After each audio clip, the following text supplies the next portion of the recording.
علیکم احمداد سنو، ایک بار پھر بڑوں نے مل بیٹھ کر بات کرنے کا مشورہ دیا ہے، معاملات حل کرنے کا مشورہ دیا ہے، بحران ٹالنے کا یا بحران حل کرنے کا مشورہ دیا ہے۔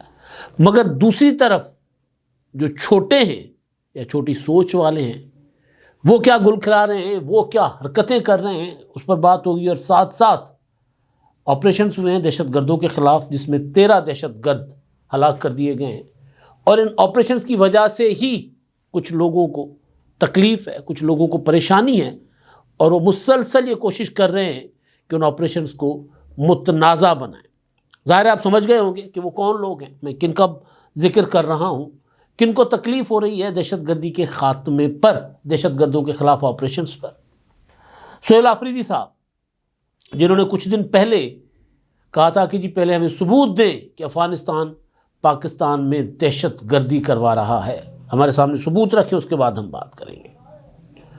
ان کے جواب میں ان سے پہلے والے جو وزیر اعلیٰ خیبر پختونخوا علی امین گنڈاپور صاحب نے کہا کہ جی افغانستان نہ صرف دہشت گردی کروا رہا ہے بلکہ افغان شہری جو دہشت گردی میں ملوث تھے پاکستان میں گرفتار بھی ہوئے اور مارے بھی گئے، اور انہوں نے کہا کہ ان کے پاس بھی ثبوت ہیں، یعنی صوبہ خیبر پختونخوا کے اداروں کے پاس بھی ثبوت ہیں اور وفاق کے پاس بھی ثبوت ہیں۔ تو یہ کیسے ممکن ہے کہ علی امین گنڈاپور جو ثبوت چھوڑ گئے ہوں وہ ثبوت سہیل آفریدی صاحب کے سامنے نہ رکھے گئے ہوں؟ مگر کیا وجہ ہے کہ وہ آپریشنز کی مخالفت تو کرتے ہیں لیکن دہشت گردی کے خلاف ایک جملہ نہیں کہتے؟ وہاں پھر اگر مگر چونکہ چنانچہ ہو جاتی ہے۔ بلکہ شفیع جان صاحب جو ہیں ان کے ترجمان، کل وہ کراچی گئے ہوئے تھے، کراچی میں ان کے ساتھ تھے وہ، تو ترجمان صاحب جو ہیں وہ کہتے ہیں کہ جی ٹی ٹی پی تو دہشت گرد نہیں ہے، وہ سب تو دہشت گرد نہیں ہے۔ پہلے تو کہتے نہیں، تسلیم نہیں کرتے، لیکن بعد میں کہتے نہیں دیکھیں سب تو نہیں ہے۔ تو اس سے نقصان کیا ہو رہا ہے اور وہ سب کیوں کرنا چاہ رہے ہیں؟ اچھا، میں قصہ یہ کیوں لے کر بیٹھا ہوں، کیونکہ کل میں ڈھونڈ رہا تھا سہیل آفریدی صاحب کو جو کراچی گئے ہوئے تھے، وہاں پر ان کی جو گزشتہ دنوں کراچی میں استقبال ہوا اور انہوں نے ریلی شیریز نکالی، تو اس میں ان کے کارکن جو ہیں بلاول محسود وہ حادثے میں ہلاک ہو گئے، جاں بحق ہو گئے۔ تو سہراب گھوٹ گئے ان کی تعزیت کرنے۔ اچھی بات ہے، سیاسی جماعتوں کا اثاثہ ہوتے ہیں پولیٹیکل ورکر، اور پولیٹیکل ورکرز کا خیال رکھنا چاہیے، بالکل اچھا کیا انہوں نے جا کر۔ لیکن وہ کبھی آپ کو کسی دہشت گردی کا شکار کسی شہری، کسی افسر کے گھر جاتے ہوئے نظر آئے ہو؟ صرف ایک کل پرسوں وہ گئے تھے جو پولیس پر دہشت گردوں نے حملہ کیا تھا، تو پولیس کے جوان شہید ہوئے، تو وہاں پر وہ گئے تھے۔ لیکن اس کے علاوہ پی ٹی آئی کی یہ ریت، یہ رسم، یہ رواج نہیں ہے، ان کا طرز عمل نہیں ہے کہ وہ اپنے شہیدوں کو اون کریں۔ اپنے شہید یعنی جو ریاست کے لیے لڑ رہے ہوں، جو لوگوں کے دفاع کے لیے لڑ رہے ہوں، لوگوں کی سلامتی کے لیے لڑ رہے ہوں، جو اپنی جان ہتھیلی پر رکھ کر دہشت گردوں کو للکارتے ہوں اور لڑتے لڑتے شہید ہو گئے ہوں، ان کو جا کر، ان کے ورثا کو جا کر پرسہ دینا تحریک انصاف کے حساب کتاب میں نہیں ہے۔ وجہ یہ ہے کہ اگر ان کے پاس جائیں گے تو پھر مارنے والوں کو کیا جواب دیں گے؟ تو کراچی چلے گئے، بہت اچھی بات، لیکن پچھلے دنوں کتنے واقعات، کتنی وارداتیں ہوئیں، کتنی دہشت گردی کی، وہاں وہ گئے؟ ظاہر نہیں گئے سوائے ایک کے۔ میں آپ کو بتا رہا تھا کہ میں دیکھ رہا تھا کہ کراچی میں انہوں نے کیا کیا وہاں جا کر، تو ان کے ٹویٹر ہینڈل پر مجھے ان کا ایک ٹویٹ نظر آیا۔ وہ ٹویٹ جب میں نے دیکھا اس کے بعد میں ظاہر ہے وہیں رک گیا۔ میں نے سوچا کہ یہ کل 7:59 تقریباً 8 بجے شام کا ٹویٹ، اور اس سے پہلے میں نیچے گیا کہ میں کیا دیکھوں کہ انہوں نے جو یہ ٹویٹ کیا ہے دہشت گردی کے آپریشنز کے خلاف جو ٹویٹ کیا ہے، تو ان کا کوئی ایسا ٹویٹ مجھے نظر آئے کہ بنوں میں، لکی مروت میں، ٹانک میں، وزیرستان میں دہشت گردی کی جو حالیہ لہر ہے جو کچھ دنوں میں تیز ہوئی، ان کی کوئی مذمت کا بیان ہو۔ آپ یہ ٹائم لائن چیک کر لیں، دیکھ لیں ان کے ٹویٹر ہینڈل پر۔ کوئی نہیں، کوئی نہیں۔ یہ انہوں نے ایک تصویر ہے، اس تصویر کو بنیاد بنا کر یہ ٹویٹ کیا ہے، اور تصویر میں کچھ لوگ اپنا مال اسباب لے کر نقل مکانی کرتے ہوئے لگ رہے ہیں، اور ایک نوجوان جو عمران خان صاحب کی تصویر لہرا رہے ہیں پیچھے، خیبر پختونخوا کا کوئی پہاڑی علاقہ لگ رہا ہے۔ اچھا، اب اس پر سہیل آفریدی صاحب ٹویٹ کرتے ہیں لمبا چوڑا، وہ کہتے ہیں میں بار بار کہہ چکا ہوں۔ اچھا، ذہن میں رکھیں کہ انہوں نے حلف اٹھایا ہے اپنے لوگوں کی جان مال کی حفاظت، آئین کا دفاع، آئین کا تحفظ، لیکن کر یہ کیا رہے ہیں کہ ان کے ٹویٹر ہینڈل پر آپ کو کہیں پیچھے مسلسل چلتے جائیں آپ، تو آپ کو کہیں دہشت گردوں کے خلاف کوئی ایک لفظ نہیں ملے گا، ملے گا ابھی تو اگر مگر کے ساتھ۔ وہ کہتے ہیں میں بار بار کہہ چکا ہوں کہ اس وقت 13 کا آپریشن اور لوگوں کا زبردستی انخلاء بند کمروں کا فیصلہ ہے، جس کا مقصد دہشت گردی ختم کرنا نہیں، سیاسی عزائم پورے کرنا ہے۔ 13 میں میرا گھر ہے، وہ لوگ میرے ہیں، میں ان سے ہوں اور وہ مجھ سے ہیں۔ وہاں پر آج جو کچھ کروایا جا رہا ہے وہ صرف مجھے میرے موقف پر ڈٹ جانے کی وجہ سے میرے لوگوں کو مجھ سے منحرف کرنے کی ناکام کوشش کی جا رہی ہے۔ کچھ دن پہلے انہوں نے کہا تھا کہ دہشت گردی کے خلاف آپریشن نہیں ہے، یہ عمران خان کو ختم کرنے کا آپریشن ہے، عمران خان کی سیاست ختم کرنے کا آپریشن ہے، یعنی ہر ٹائم متنازع بنائے رکھنا۔ حالانکہ پوری دنیا، انڈیپینڈنٹ ادارے، اقوام متحدہ سب کہہ رہے ہیں کہ پاکستان بدترین دہشت گردی کا شکار ہے، کے پی کے اس میں نشانہ بن رہا ہے۔ وجہ یہ ہے کہ وہاں سے، افغانستان سے دہشت گردوں کو پاکستان میں بھیجا جا رہا ہے، وہاں پر ان کے ٹھکانے ہیں، وہاں پر ان کے تربیتی کیمپ ہیں، وہاں ان کو لاجسٹک دی جاتی ہے، وہاں ان کو ہتھیار دیے جاتے ہیں، وہاں ان کو ڈالرز دیے جاتے ہیں ٹی ٹی پی کو، اور وہ پاکستان میں دہشت گردی کر رہے ہیں۔ اور یہ صاحب کیا کہہ رہے ہیں کہ دہشت گرد ختم نہیں کر رہے، مجھے ختم کر رہے ہیں، یعنی کسی طرح متنازع کرنا اس عمل کو۔ ہماری حکومت اپنے لوگوں کے تمام مسائل حل کرنے میں انشاءاللہ کوئی کوتاہی نہیں کرے گی، یہ میں نے اپنی قوم سے وعدہ کیا اور میں انشاءاللہ ثابت کروں گا۔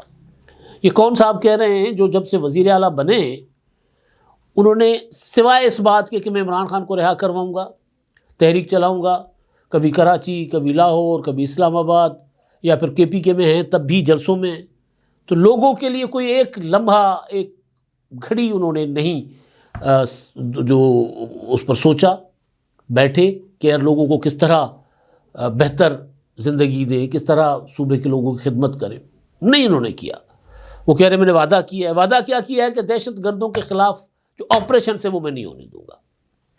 ہم پر زبردستی مسلط کی گئی دہشت گردی بند کمروں کے فیصلوں میں بدمعاشی سے جاری کردہ ملٹری آپریشن کے تحت لوگوں کا مجبوراً انخلاء، ان تمام مظالم کے ساتھ ساتھ انتظامیہ کے کاموں میں سیکورٹی فورسز کی جانب سے زبردستی مداخلت کی جا رہی ہے۔ اچھا، اب یہ دیکھیں، یہ بہت زیادہ جھوٹ بولتے ہیں، یہ تو خیر نئے ہیں نا۔ یہ تحریک انصاف کا، عمران خان صاحب کا منصوبہ تھا کہ ٹی ٹی پی کو مین اسٹریم کریں، ان کو پاکستان واپس لائیں، اور وہ لائے۔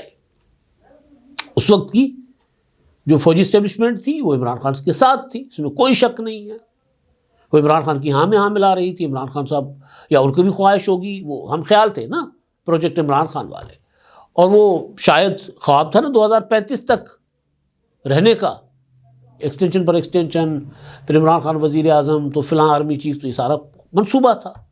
اسی طرح اس کے کئی آسپیکٹ تھے نا، کئی پہلوؤں سے اس کو کور کیا جانا تھا، تو اس کا ایک یہ بھی تھا۔ اسی طرح دہشت گردوں کو لا کر پی ٹی آئی کو کے پی کے میں اسی طرح زندہ رکھے، طاقتور رکھے۔ اچھا، آگے لوگوں کی رجسٹریشن نادرا کر رہا ہے، جو وفاقی ادارہ ہے وہاں سے رجسٹریشن میں جان بوجھ کر لوگوں کو تنگ کیا جا رہا ہے۔ سیکورٹی فورسز کے اہلکار چیکنگ اور آنکھ کا اسکینر لگا کر لوگوں کو ویریفائی کرنے میں وقت ضائع کر کے لوگوں کو پریشان کر رہے ہیں۔ گھنٹوں کا کام دنوں میں تبدیل کیا جا رہا ہے تاکہ لوگ تنگ ہو سکتا ہے ڈیلے ہو، لیکن جب مالاکنڈ آپریشن ہوا تھا تو اس وقت لوگ وہاں سے سوات سے نکل کر کراچی منتقل ہوئے تھے، تو پھر کئی دہشت گرد نقل مکانی کرنے والوں کے بھیس میں کراچی چلے گئے تھے، اور پھر کراچی میں بدترین دہشت گردی شروع ہو گئی تھی۔ تو ایک یہ بھی ہے، تو ظاہر ہے کچھ پروسیس بھی ہوں گے، لیکن لوگوں کو کسی قسم کی کوئی تکلیف ظاہر نہیں ہونی چاہیے۔ اس سے بڑی تکلیف کیا ہوگی کہ لوگ بار بار اپنے گھر چھوڑتے ہیں، اپنا علاقہ چھوڑتے ہیں، آپریشنس ہوتے ہیں، پھر ان کو بسایا جاتا ہے، پھر دہشت گرد آ جاتے ہیں، اس سے بڑا کیا ہوگا؟ لوگوں کو تکلیف تو ہوتی ہے، لیکن ریاست حتی الامکان کوشش کرے کہ ان کو کم از کم وہاں نقل مکانی کرتے ہوئے ان کو کوئی تکلیف نہ ہو۔ وہ کہتے ہیں جی مجھے بدنام کرنے کی کوشش کرنے والے اپنے اچھے لوگوں کو متاثرہ لوگوں میں گھسا کر ان کو اکسا رہے ہیں۔ 13 کے لوکل ایم پی اے عبدالغنی آفریدی اور میرے بڑے بھائی جب وہاں پہنچے تو اپنے ٹاؤٹس سے ان کی بے عزتی کروانے کی ناکام کوشش کی گئی۔ واپسی میں ان کے لیے سڑک بند کر کے راستہ تبدیل کروانے پر ان کی جان کو خطرے میں ڈالا گیا۔ اچھے لوگ راستے میں گاڑیاں کھڑی کر کے جان بوجھ کر سڑک پر رش بنا لیتے ہیں تاکہ عوام غصہ کرے اور منتخب نمائندوں کو برا بھلا کہے۔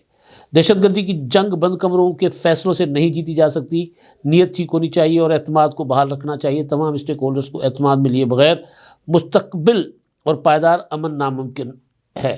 بند کمروں کے فیصلے زبردستی مسلط کرنے کے پیچھے ہمیشہ عزائم کچھ اور ہوتے ہیں۔ اب کب بار بار پالیسیاں نہیں بنتی۔ نیشنل ایکشن پلان 2014 کا بنا ہوا ہے، وہ بند کمرے میں نہیں ہے۔ اس پہ عمران خان صاحب کی رضامندی بھی تھی، تمام پولیٹیکل پارٹیز کی۔ وہ لوگ جو طالبان کے حامی رہے، پی ٹی آئی یا جماعت اسلامی جیسے، انہوں نے بھی پھر نیشنل ایکشن پلان کو جو ہے وہ تسلیم کیا کہ ہاں اس پر عمل ہونا چاہیے۔ تو اس سے بڑی پالیسی کیا ہو سکتی ہے؟ تو نیشنل ایکشن پلان کے تحت ہی ایکشنز ہو رہے ہیں۔ تو اس میں سب سے بڑا اسٹیک ہولڈر جو ہے صوبے کی حکومت، وہ دہشت گردوں کو کسی نہ کسی شکل میں سپورٹ کر رہی ہے۔ تو یہ تو المیہ ہے۔ خیبر پختونخوا اسمبلی کے قومی جرگے میں خیبر پختونخوا کی ہر سیاسی و مذہبی جماعت سمیت تمام اسٹیک ہولڈرز نے دیر پا امن قائم کرنے کے لیے جو تجاویز پیش کی، ان پر عمل کروا کر ہی مسائل کا حل نکالا جا سکتا ہے۔ بند کمروں میں فیصلے کرنے والے ذرا نیچے دی گئی تصویر دیکھیں، وہی جو عمران خان کی نوجوان تصویر کھڑی کی ہوئی، وہ کہتا ہے جی یہ عشق عمران خان احمد نیازی سے جو نسلوں تک پہنچ چکا ہے، جو کبھی بھی نہیں مٹے گا، یہ وہ بات کر رہے ہیں جناب۔ اب ہو سکتا ہے جو امن جرگے میں باتیں ہوئیں اسمبلی میں بیٹھ کر، قومی جرگہ جو تھا اس کی جو باتیں ہیں اس کو اس پر بیٹھ کر غور و خوض ہونا چاہیے۔ کون انیشیٹ کرے گا؟ فیڈرل گورنمنٹ کے ساتھ، سیکورٹی اداروں کے ساتھ کون اس پر بات بیٹھ کر کرے گا؟ آپ اٹھ کر منہ اٹھا کے خط لکھ دیتے ہیں جناب اس کو کور کمانڈر کو کہ ہمیں بریفنگ دیں، آپ کے اسپیکر۔ وہ وزارت داخلہ کو لکھنا چاہیے۔ اسپیکر کیسے خط لکھ سکتا ہے ڈائریکٹ کور کمانڈر کو؟ اور کور کمانڈر کیسے ایک اسپیکر کی ہدایت پر آ کر جو بریفنگ دے سکتا ہے؟ ظاہر ہے وہ وزارت داخلہ کی طرف وزیر اعظم کو کہیں کہ جی ہم چاہتے ہیں کہ ہمیں بریفنگ دی جائے، تو کوئی پروسیس تو اڈاپٹ کریں نا۔ آپ کوئی الگ جزیرہ نہیں ہے، الگ ریاست نہیں ہے، آئین کے تحت وفاق پاکستان کا حصہ ہیں، تو اس کو اڈاپٹ کریں نا۔ وہ نہیں کر رہے، ادھر ادھر کی نا وہ کر رہے ہیں، چلاکیاں کر رہے ہیں۔ اچھا جی، مذاکرات والی بات پر میں آتا ہوں، لیکن جو 13 اور 14 جنوری کو خیبر پختونخوا میں 2 انٹیلیجنس بیسڈ آپریشن ہوئے، ایک بنو میں، کرم میں، اور مجموعی طور پر 13 دہشت گرد جو خوارج دہشت گرد بتائے جا رہے ہیں ان کو ہلاک کیا گیا۔ اور یہ ایکشنز جو ہیں قومی ایکشن پلان کے تحت وفاقی اپیکس کمیٹی سے منظور شدہ ویژن جو ہے عزم پاکستان، اس کے تحت ISPR کے مطابق یہ ایکشنز کیے گئے ہیں۔ اچھا جب مجیب الرحمان شامی صاحب بڑے جہاندیدہ صحافی ہیں اور انہوں نے بڑے بڑے ادوار دیکھے ہیں، ان صحافیوں میں ہیں جنہوں نے ضیاء الحق کو مشورہ دیا تھا کہ بھٹو کی مقبولیت بڑھ گئی ہے تو آپ انتخابات ملتوی کروائیں، انہوں نے خود اعتراف کیا ہے۔ اور ظاہر ہے وہ وقت کے ساتھ ساتھ سیکھ کے بندہ اپنے اس وقت نوجوانی کی، یا بہرحال بندہ کبھی غلطی کرتا ہے کبھی، تو وہ کہہ رہے ہیں کہ جی مذاکرات، اور عمران خان صاحب قوم کے بڑے بنے، کوشش کریں بڑا بننے کی، نواز شریف صاحب بھی اپنا کردار ادا کریں اور بحران کو حل کریں۔ انہوں نے ایک انٹرویو دیا عارف ملک صاحب کو، وی نیوز کو۔ اب میں یہ سوچ رہا تھا کہ بات تو بڑی اچھی کر رہے ہیں، یہی بات شامی صاحب نے حبیب اکرم صاحب کے گھر جب محمود خان اچکزئی اور راجہ ناصر عباس اور دیگر آئے ہوئے تھے قائدین تحریک تحفظ عین پاکستان کے، تو ان کو بھی انہوں نے یہی کہا تھا کہ یار مذاکرات کی طرف جائیں نا، بیٹھیں کہیں، اس کے بغیر تو حل نہیں ہوگا مسئلہ۔ تو وہاں سوال یہ ہو رہا تھا کہ عمران خان کی گارنٹی کون دیں گے، تو اچکزئی صاحب کہہ رہے تھے کہ جی میں دینے کو تیار ہوں۔ اب مسئلہ جو ہے وہ یہ ہے کہ ایسی کوششیں پہلے بھی ہوتی رہی ہیں. عمران خان صاحب ابھی گرفتار نہیں ہوئے تھے, 9 مئی ہو چکا تھا اور حالات بہت زیادہ گڑبڑ ہوتے نظر آ رہے تھے. اسٹیبلشمنٹ, فوج بہت غصے میں تھے. تو یہ جو سینئر صحافی ہیں, شامی صاحب, سہیل ولایت صاحب, افتخار احمد صاحب, وہ جو ہے اپنے اور کئی صحافی, سیف ماہ والے جو ہیں وہ سارے, امتیاز عالم صاحب, یہ سارے لوگ کوشش کر رہے تھے کہ کسی طرح ٹیمپریچر ڈاؤن کیا جائے. یہ پہلے گئے عمران خان صاحب کے حکومت کے پاس, حکومت کو انہوں نے رابطے کیے, انہوں نے کہا کہ جی ٹھیک ہے, ان کو آپ کر لیں بات, ہمیں کوئی ایشو نہیں ہے, دیکھتے بیٹھتے. عمران خان صاحب کے پاس گئے, انہوں نے کہا میں آرمی چیف کے علاوہ کسی سے مذاکرات نہیں کروں گا. تو جب شامی صاحب کا وہ میں سن رہا تھا وہ گفتگو, تو میں سوچ رہا تھا کہ ظاہر ہے جن لوگوں کی نیت اچھی ہوتی ہے وہ کہتے ہیں چلیں یار کسی طرح کوئی مذاکرات کی طرف معاملہ آ جائے. وہ بار بار کہتے ہیں یار بیٹھیں مذاکرات کریں, بار بار کہتے ہیں مذاکرات کریں, مسئلے کا حل نکالیں. لیکن جو لوگ ہٹ دھرم ہوتے ہیں, جن کو شاید اپنی ناک سے آگے کچھ دکھائی نہیں دیتا, جنہوں نے تاریخ نہیں پڑھی ہوتی, جن کو سیاست کی سمجھ نہیں ہوتی, وہ ہٹ دھرمی دکھاتے ہیں. تو اب بھی میں تو یہ سوچ رہا ہوں کہ نواز شریف صاحب کو تو رانا ثناء اللہ صاحب کے بقول ہم نے منا لیا تھا کہ جی مذاکرات کی طرف جائیں, لیکن عمران خان صاحب ایسی باتیں کر بیٹھتے ہیں کہ وہی جو میں کہتا ہوں لات مار کے سارا کچھ گرا دیتے.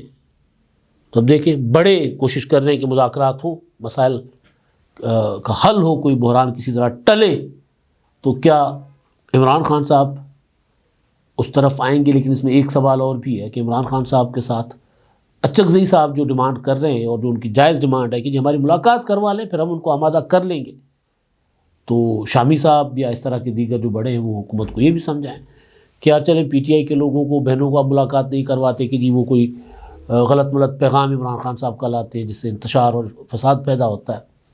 تو آپ اچکزئی صاحب کو, راجہ ناصر عباس صاحب کو, مصطفیٰ نواز کھوکھر صاحب کو ملاقات کی اجازت دے دیں تاکہ وہ مل لیں, مل کر پھر ان کو راضی کر لیں, آمادہ کر لیں, ٹرو پکچر دکھا لیں کہ باہر کچھ بھی نہیں ہے بھائی, ایویں ساری زندگی سڑتا رہے گا جیل تو مذاکرات والا جا, تو شاید عمران خان صاحب آمادہ ہو جائیں. پھر یہ کوشش بھی کرنی چاہیے سب کو مل کے. اب تک کے لیے اتنا ہی, اللہ حافظ.